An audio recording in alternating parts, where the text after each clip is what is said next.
It's November 4th, 2010, and the world's largest passenger aircraft, an Airbus A380 from Qantas, has just departed Singapore, climbing steadily toward cruising altitude. On board are 469 people, all expecting a routine flight to Sydney. But 4 minutes after takeoff, a violent explosion rips through one of the aircraft's 4 engines. Shrapnel tears into the wing, severing fuel lines, hydraulic systems, and electrical cables. Inside the cockpit, the pilots watch in disbelief as warning messages flood their screens, more than any crew has ever seen in training or real life. With their aircraft hemorrhaging fuel over a densely populated city, can the pilots bring this crippled giant safely back to Earth?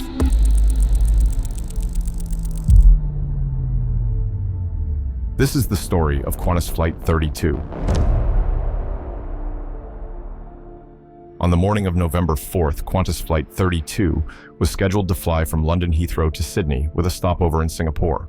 The aircraft operating this route was VHOQA, an Airbus A380, the largest passenger aircraft ever built. This particular A380 held special significance for Qantas as it was the first of its type delivered to the airline, proudly named Nancy Bird Walton after a pioneering Australian aviator. The flight crew that day was unusually large. In the cockpit were 5 highly experienced pilots. Captain Richard de Crespigny, a 53-year-old veteran with over 15,000 flight hours, was in command. Alongside him sat First Officer Matt Hicks, an experienced pilot in his own right. Behind them were Second Officer Mark Johnson, supervising check Captain David Evans, and check Captain Harry Wubbin, who was conducting a line check on Captain de Crespigny. Having 5 pilots in the cockpit was a fortunate coincidence that would prove invaluable in the crisis ahead. The Singapore to Sydney leg began without incident.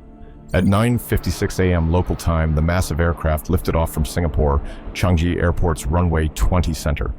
The A380 climbed smoothly into the tropical morning sky, its 4 Rolls-Royce Trent 900 engines producing a combined thrust of over 300,000 pounds. The passengers settled into their seats for what they expected to be an uneventful 7-hour journey to Sydney. 4 minutes into the flight, as the aircraft passed through 7,000 feet over the Indonesian island of Batam, the calm was shattered.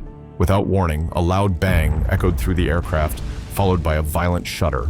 In the cabin, passengers on the left side of the aircraft watched in horror as debris flew past their windows. Some reported seeing pieces of engine cowling tumbling through the air. The explosion was so powerful that residents on Batam Island would later find engine fragments scattered across their neighborhoods. In the cockpit, the pilots felt the aircraft shake violently. Almost immediately, the electronic centralized aircraft monitor began displaying failure messages. At first, there were just a few warnings, but within seconds, the screen became a cascade of red and amber alerts.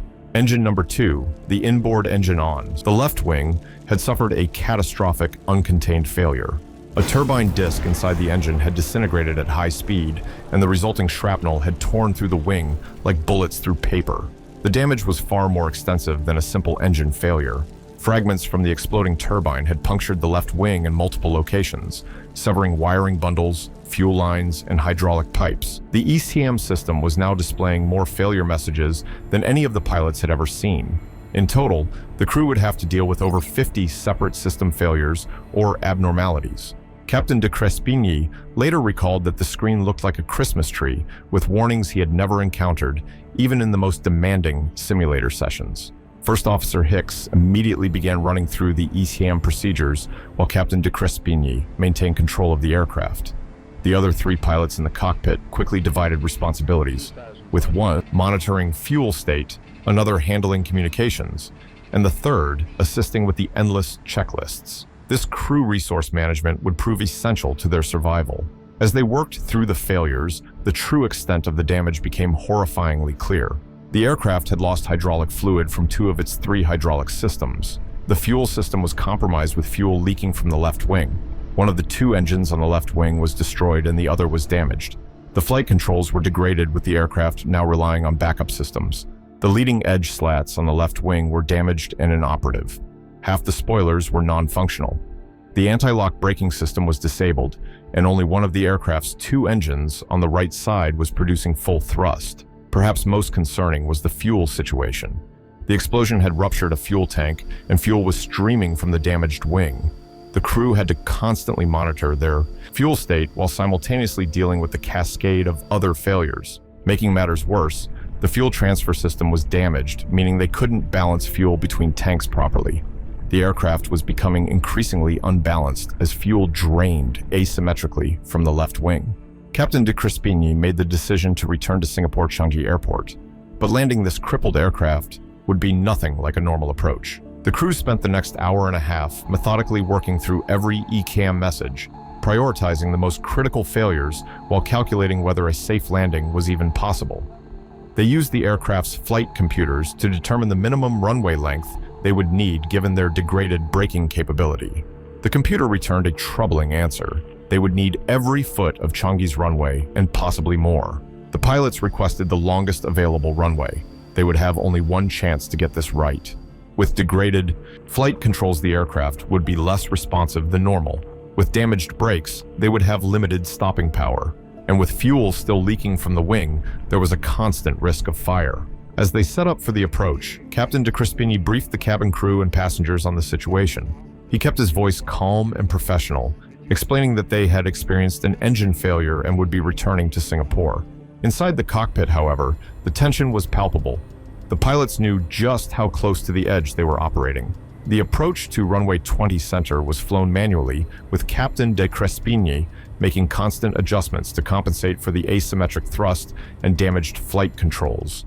The aircraft was flying significantly faster than normal because the damaged wing slats meant they needed extra speed to maintain lift. This higher speed would make stopping even more challenging. At 11:46 a.m., nearly 2 hours after the explosion, the massive A380 touched down on the runway. The aircraft was traveling at 166 knots, well above the normal landing speed.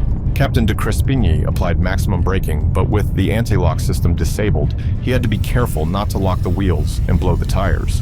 The reverse thrust was applied, but only 3 of the 4 engines responded. Engine number 1, damaged by debris from engine number 2's explosion, refused to shut down entirely, even after landing. The aircraft rolled down the runway, consuming nearly all of its 4,000-meter length, before finally coming to a stop just 150 meters from the end. But the emergency was not over. Engine number 1 was still running despite all attempts to shut it down. Fuel was still leaking from the wing, pooling dangerously on the ground. Fire crews surrounded the aircraft, foam cannons at the ready. For nearly 3 hours, the passengers remained on board while crews worked to contain the fuel leak and finally shut down the runaway engine. When the engine would not respond to normal shutdown procedures, firefighters had to flood it with foam to starve it of oxygen. Only then could the passengers finally be evacuated safely onto waiting buses. The subsequent investigation by the Australian Transport Safety Bureau revealed the cause of the disaster. A fatigue crack in an oil pipe within engine number 2 had allowed oil to leak onto hot engine components. This oil caught fire and burned through a turbine disc, weakening it until it could no longer withstand the enormous rotational forces. When the disc failed, it released fragments traveling at tremendous speeds which tore through the engine casing and into the wing. The investigation led to worldwide inspections of Rolls-Royce Trent 900 engines and changes to manufacturing processes. But perhaps the most important lesson from Qantas Flight 32 was the demonstration of exceptional crew resource management. 5 pilots working together, dividing tasks, maintaining calm under extraordinary pressure, and making sound decisions under conditions no training could fully prepare them for. All 469 people on board survived without injury. The aircraft itself was eventually repaired at a cost of over $139 million and returned to service more than a year later. Captain de Crespigny and his crew were hailed as heroes, their actions that day becoming a case study in crisis management taught to pilots around the world.